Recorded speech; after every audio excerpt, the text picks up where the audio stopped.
ओए होए, अब माफ़ी मांग लिया हूँ बंदा की कवे यार इन्होंने। शान मसूद का अभी प्रेशर सुना है। ऑब्वियसली पहले टाइम नहीं मिला तो मैंने कहा चलो अभी सुनते हैं। माफ़ी मांग लिया भाईजान, उसने कहा है यार हम जैसे कहते हैं कि शर्मिंदा हैं, हम अच्छी क्रिकेट नहीं खेल सके, हमने जो गलतियाँ ऑस्ट्रेलिया में की वही हम यहाँ पर कर रहे हैं। मतलब उस सीरीज़ में भी हमने, भाई सारे कहते हैं, और आज शान मसूद ने भी आपके भाई की स्टेटमेंट को वैलिडेट किया है, तो कि मैंने अभी प्रेशर सुना है, उसने भी वही कहा है कि हम ऑस्ट्रेलिया में कम से कम 2 टेस्ट मैचेस जीत सकते थे, हम ये बांग्लादेश वाली टेस्ट सीरीज़ जीत सकते थे, लेकिन हमने एडवांटेज लेने के बाद कैपिटलाइज नहीं किया। हमने जिसे कहते हैं कि बिल्ली फुल नहीं मारी, हमने ना बस जिसे कहते हैं ना डरा डरू के ना फिर हम पीछे मुड़ गए। हमने कहा अब तो डर ही गया होगा, वो डरने की बजाय अगले ने जनाब हमें डरा डरू के तो हमें बिल्कुल कोने में दीवार के साथ लगा दिया। ऑस्ट्रेलिया में भी यही हुआ, इधर भी यही हुआ, बांग्लादेश में। तो शान मसूद की प्रेशर काफ़ी जिसे कहते हैं ना यार डिसेंट है, मतलब उसने काफ़ी चीज़ों को एलेबोरेट किया है, काफ़ी चीज़ों को एक्सप्लेन किया है, बहुत टेक्निकल बातें भी उसने की हैं। मैंने आपको बताया ना पढ़ा लिखा बंदा है, एक्सपोजर इसका ठीक ठाक है, तो इसकी प्रेस कॉन्फ्रेंस सुनकर आपको कई चीज़ों का पता एटलीस्ट लग जाता है कि अच्छा हाँ इस बारे में भी बात हुई। जैसे एक तो मैं तो इस बंदे पे हैरान था, साफ़ी पे पता नहीं कौन था जिसने सवाल किया कि पूरी कौम से माफ़ी मांगेंगे, वो तो उसने ऑस्ट्रेलिया के बाद भी मांग ली थी, अभी भी मांग ली है, तो माफ़ी मांगने से क्या होता है? और ये कौन सा तरीका है कि हार गए हो तो माफ़ी मांगो? आप भाईजान, आप इससे ज़्यादा बड़े बड़े आपकी क्रिकेट में कांड हो चुके हैं, आपके जो पीसीबी में कांड हुए हैं वो वहाँ तो कभी आप नहीं बोले। रोज़ आपका चैनल जिस पे भी आप होंगे वो कोई ना कोई फेक न्यूज़ देता होगा, आप लोगों ने तो कभी माफ़ी नहीं मांगी। ये गरीब ढा चढ़ जाते हैं आपके हैं तो आप इनको कहो जी माफ़ी मांगो। चलो जी खैर, अगले ने माफ़ी मांग ली, आगे चलते हैं। अच्छा, बाबर आजम से रिलेटेड भी सवाल, चलो बाबर आजम से शुरू करते हैं। वो बाबर आजम से रिलेटेड सवाल हुआ कि आप बाबर आजम को निकालेंगे, उसने अब बाबर आजम को टीम चू कढ़ा के, मतलब बाबर आजम को टीम से निकलवा कर क्या पट लेंगे आप? मेरा तो ये सवाल है। नहीं, बाबर आजम चलो जी इस टीम में नहीं है, फिर बाबर आजम की रिप्लेसमेंट कहाँ से लेकर आओगे?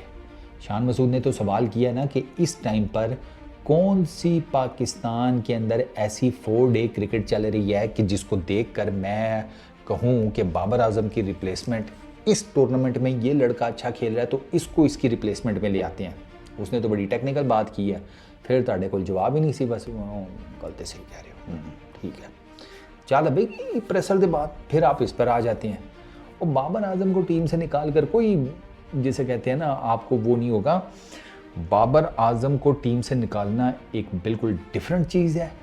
बाबर आजम खुद फ़िलहाल कुछ टाइम के लिए क्रिकेट से पीछे हो, चीज़ों को सॉर्ट आउट करे, वो एक बिल्कुल डिफरेंट चीज़ है।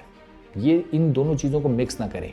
निकालना एक अलग चीज़ है, लेकिन बाबर आजम सिचुएशन की गर्मी को समझकर खुद साइड पर हो, चीज़ों को जाकर बेहतर करे, वो एक इंटायरली डिफरेंट चीज़ है।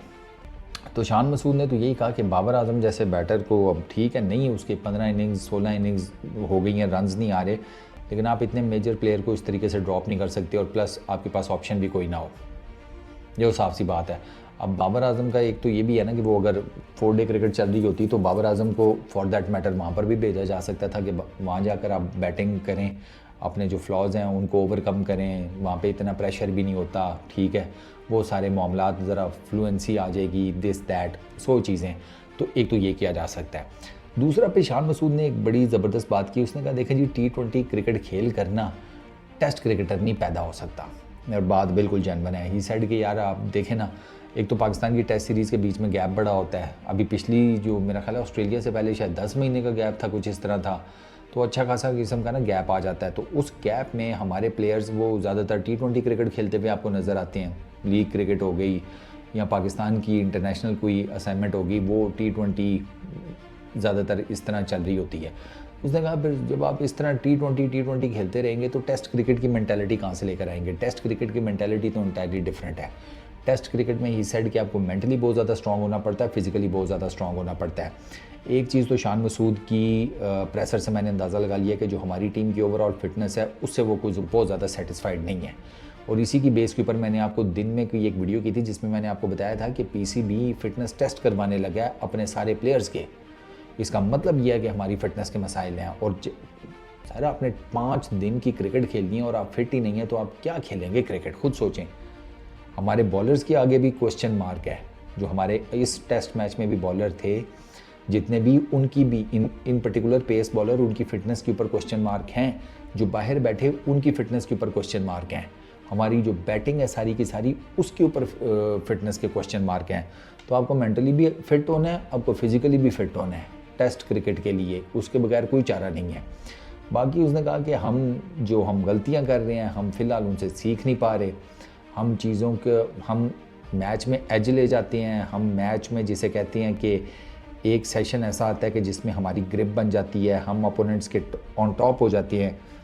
मिसाल के तौर के ऊपर उसने 2 मैचेस का कहा, ये 26 पे 6 बांग्लादेश के अगेंस्ट, ये जो हम मैच हारे हैं इसमें हमने बांग्लादेश के 26 पे 6 आउट कर दिए थे।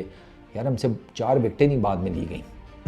मैं वो मेहदी और लिटन दास वो 150 प्लस रन्स की पार्टनरशिप करके वो मैच में वापस ले आए अपनी टीम को, क्योंकि हमारा फर्स्ट इनिंग में इतना ज़्यादा टोटल नहीं था, 274।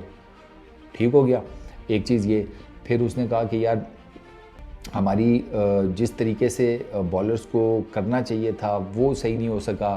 मतलब ओवरऑल ना, अगर उसमें बहुत ज़्यादा चीज़ें हैं यार उसकी, जिसे कहते हैं ना शान मसूद के प्रेशर में, ये मोटी मोटी मैंने आपको कुछ बताई हैं। तो अगर आप इसका प्रेशर सुने ना तो आपको काफ़ी सारी चीज़ों का अंदाज़ा हो जाएगा। और प्लस ही साइड के यार एटलीस्ट वो इस चीज़ से सेटिस्फाइड नज़र आया, जो कि एक बड़ी अच्छी बात है। ही साइड कि सिलेक्टर्स ने बड़े डेमोक्रेटिक वे में ना टेस्ट टीम सेलेक्ट की है यार, ये अच्छी बात है। एटलीस्ट के मतलब वो फेवरेटिज्म नहीं हो रहा, लाइक्स डिसलाइक्स की बेस के ऊपर लड़कों को सिलेक्ट या डीसिलेक्ट नहीं किया जा रहा। ये एक पॉजिटिव पॉइंट है कि जो लड़का डिज़र्व करता है वो आ जाए टीम में, जो लड़का नहीं डिज़र्व करता, उससे नहीं हो पा रहा, उसको फ़िलहाल साइड पे कर दें। वो जाकर भाई डोमेस्टिक क्रिकेट में ही आगे पीछे जनाब दोबारा अपनी फॉर्म गेन करे, फिटनेस अपनी बेहतरीन करे और दोबारा से ट्राई करे पाकिस्तान क्रिकेट में आने की। यार वो तो डोमेस्टिक क्रिकेट में रन्स बनाए तो पाकिस्तान क्रिकेट में उसके लिए दरवाजे खुल जाएंगे। मिसाल के तौर के ऊपर मैं आपको बता देता हूँ, एक छोटी सी एग्जांपल से आपको चीज़ क्लियर हो जाएगी। सऊद शकील के लिए अगली 2 सीरीज़ बहुत औखी आने वाली हैं, सख्त किस्म की मुश्किल। अब आप पूछेंगे वो क्यों? सऊद शकील पेसर्स का बहुत बड़ा नूर है। सऊद शकील की पेसर्स, ठीक है ना, दौड़ कर गेंदे करने वाले, उनके अगेंस्ट सऊद शकील की टोटल एवरेज मेरा ख्याल है कोई 20-25 है या 25-30 है, इससे ज़्यादा नहीं है। अच्छा, इन पेसर्स में से भी अगर आप मीडियम पेसर्स निकाल देना, मीडियम पेसर्स अब जेन्युइन फास्ट बॉलर्स रखें, तो उनके अगेंस्ट मेरा ख्याल है सऊद शकील की बैटिंग एवरेज वो है 15 या 16 की। तो सऊद शकील को अगली जो 2 सीरीज़ है ना उनमें ठीक ठाक वक्ता पड़ने वाला है। इंग्लैंड आ रहा है और उधर वुड है, पॉट्स है, वो और यार वो जोफ्रा है, वहाँ तो और हिसाब किताब है, ठीक है। फिर उसके बाद आपने साउथ अफ्रीका जाकर 2 टेस्ट मैचेस खेलने हैं। अब आपका वाइस कैप्टन है, ऐसे उसको ड्रॉप तो नहीं इन 2 सीरीज़ में करेंगे ना, आप खिलाएंगे तो सही, और वो खेलेगा पाकिस्तान के मिडल ऑर्डर में। तो उसको अपने आप को अभी से मेंटली तैयार कर लेना चाहिए और वर्कआउट करना शुरू कर देना चाहिए किसी ना किसी लेवल पर, वरना वो इन 2 सीरीज़ में ना कोटक खाएगा। सीरियसली ये मैं आपको अभी बता रहा हूँ। तो ये वो चीज़ें हैं टेक्निकली जिनके बारे में शान मसूद ने ये प्रेशर किया है, और शान मसूद का प्रेशर आपको सुनना चाहिए। वैसे सीरियसली काफ़ी जिसे कहते हैं ना नॉलेजेबल उसने बातें की हैं। तो आई रियली होप कि यार ये शान मसूद अब सेलेक्ट हो गया कप्तान, तो अब क्या करें, ऐसे ही 2 सीरीज़ बाद तो निकालने का फ़ायदा कोई नहीं, तो देते हैं थोड़ा टाइम, देखते हैं।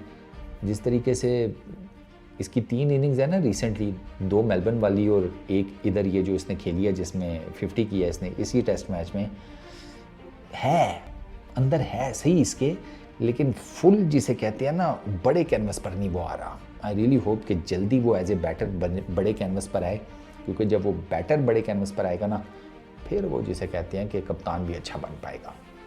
इस वीडियो में इतनी, अपना बहुत ख्याल रखना, नेक्स्ट वीडियो में मुलाकात होगी। Peace out.